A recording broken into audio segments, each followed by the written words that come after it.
Every year, thousands of families make the same dangerous mistake when they bring a newborn home to a dog. And the terrifying part is that it usually doesn't look like a mistake. It looks perfectly fine, right up until it isn't. Most owners think the introduction is the moment the baby walks through the door. But by that point, if you haven't done the groundwork, you're already too late. And the consequences of getting this wrong aren't just stressful, they can be life-changing. Welcome to Canine Dog Talk. If you haven't subscribed yet, do it now, because what we're about to cover could genuinely protect your child and your dog. Today, we're going to walk through the complete correct way to introduce a dog to a new baby, starting weeks before the baby even arrives. Never leave a dog and a baby or toddler alone together, not even for 60 seconds. Where everything works, those families share one thing in common. They treated the dog as a being with real emotional needs throughout the entire process. They prepared in advance. They managed introductions carefully. They read signals. They gave the dog space. They built positive associations. They never assumed the dog would just figure it out. The families that struggle are the ones who expected the dog to adapt on their own and punished them when they didn't. Your dog wants to be part of your family, including the new addition, but they need you to bring them into that new chapter in a way they can actually understand. They need time, structure, patience, and a clear signal from you that even though everything is changed, they are still safe. They are still loved. They still belong. Give them that, and most dogs will surprise you with how beautifully they rise to meet it. If this video helped you, share it with anyone who has a dog and is expecting a baby. It could genuinely make a difference. Like the video if you learned something new today, and subscribe to Canine Guide for more content that helps you understand your dog on a deeper level. We'll see you in the next one, through that critical first meeting and into the months that follow. Because this isn't a one-moment event, it's a process, and most families skip 90% of it. Now, before we go any further, I want to ask you something, and I want you to drop your answer in the comments. Do you have a dog and a baby or young child living in the same home right now?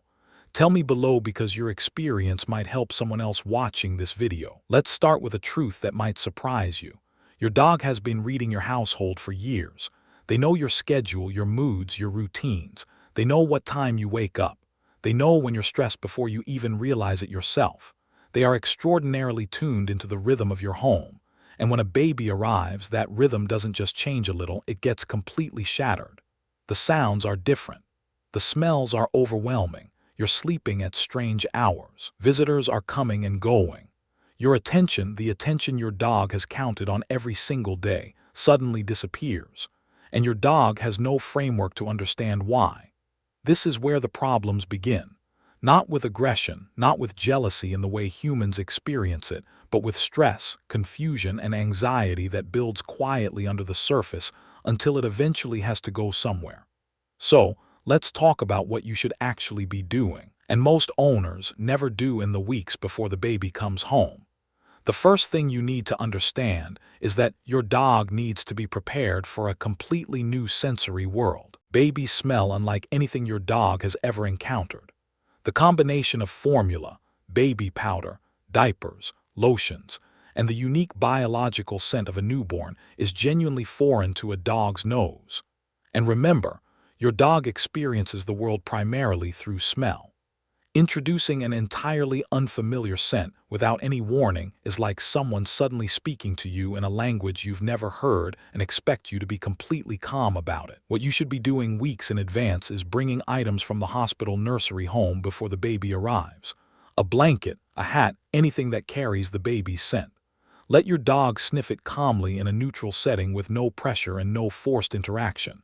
Just exposure, just information. You're telling your dog this scent is safe. This scent belongs here. This scent is part of our world now. The second thing, and this one catches people off guard every time, is sound preparation. Newborns are loud in a very specific way. That high-pitched, irregular cry is biologically designed to trigger a stress response. In humans, it activates our caregiving instincts. In dogs, depending on the individual, it can trigger anxiety, confusion, or even a prey-like alertness that has nothing to do with aggression, but can still be dangerous if it's misread or mismanaged. You can find recordings of newborn cries online. Play them at low volume during calm, positive moments. While your dog is eating, while you're relaxing together, while nothing stressful is happening.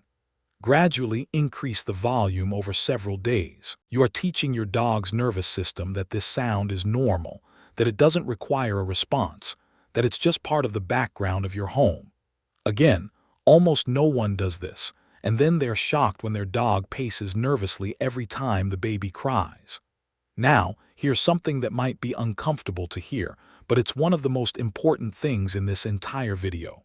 If your dog has any behavioral issues, resource guarding, unpredictable reactions to sudden movements, a history of snapping, difficulty with strangers, those issues do not get better when a baby arrives. They get worse. The stress of the new environment, the disruption of routine, the reduced attention, all of it amplifies existing problems.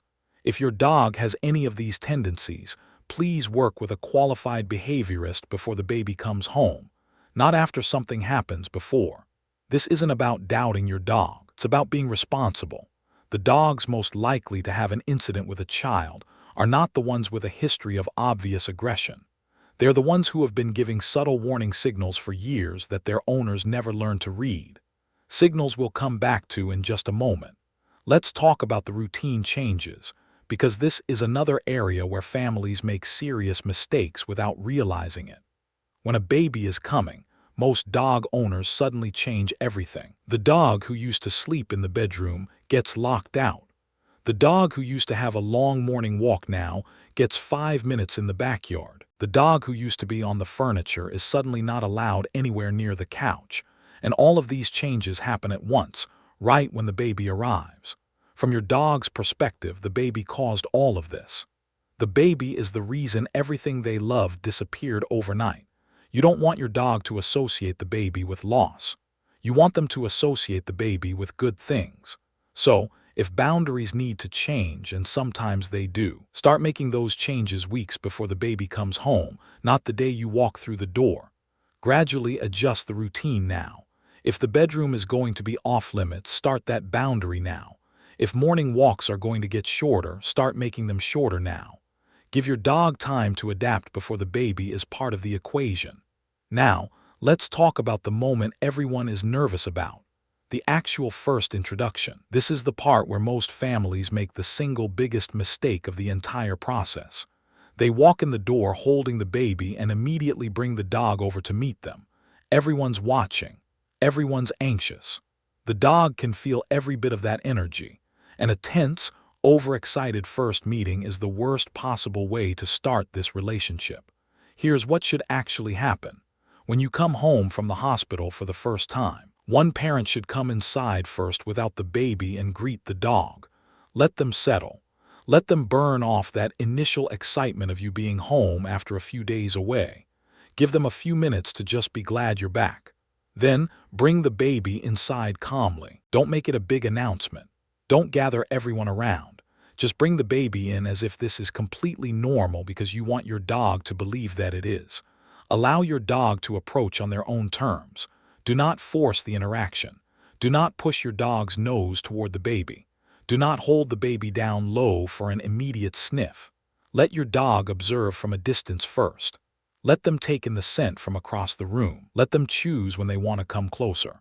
If your dog approaches calmly and sniffs gently, that's exactly what you want. Calm, quiet praise. Nothing that ramps up the energy. If your dog seems overwhelmed or overly fixated, calmly redirect them and give them space. Don't punish the curiosity. Just manage the situation so that everyone stays safe and calm. And please keep the leash on your dog for this first introduction, even indoors, so you have the ability to gently guide them if you need to. You are not restraining them aggressively. You are maintaining a level of control that protects everyone, while still allowing a natural interaction. Now, here is something that is critically important and almost universally ignored. Watch your dog's body language during every single interaction with the baby, especially in these early weeks. Not just for obvious signs of discomfort, but for the subtle ones. Because dogs communicate long before things escalate, and most owners miss all of it. A dog that yawns repeatedly during an interaction isn't just tired. They're telling you they are uncomfortable. A dog that turns their head away from the baby isn't being dismissive. That's a calming signal. They're trying to reduce their own tension. A dog that freezes while being approached by a crawling baby isn't being still because they're relaxed. That freeze is one of the most serious warning signals a dog can give, and it's the step that comes right before a snap. Licking lips, showing the whites of the eyes, tucking the tail, moving away, lowering the body. All of these are your dog saying, "I'm not comfortable right now. Please help me." And when owners miss these signals and push the interaction forward anyway, dogs learn that their communication doesn't work. And eventually, they skip the warning signals entirely and go straight to the only thing that gets a response. That is how incidents happen. Not because of a bad dog, because of missed signals over a long period of time. Now, let's talk about something that doesn't get discussed enough. What happens in the months after the baby comes home? Because the introduction is just the beginning. As babies grow, they become increasingly unpredictable from a dog's perspective. A newborn is relatively still. A 3-month-old waves arms and makes sudden sounds. A 6-month-old grabs. A 9-month-old crawls directly toward the dog. A 1-year-old pulls ears, grabs tails, and moves into a dog's space without any warning. Each of these developmental stages introduces new challenges that your dog has to adapt to. And most owners stop actively managing the relationship once the initial introduction seems to go well. That's a mistake. Just because your dog was wonderful with a sleeping newborn doesn't mean they've automatically signed up to be patient with a toddler who falls on them unexpectedly. Never leave a dog and a baby or toddler alone together. Not even for 60 seconds.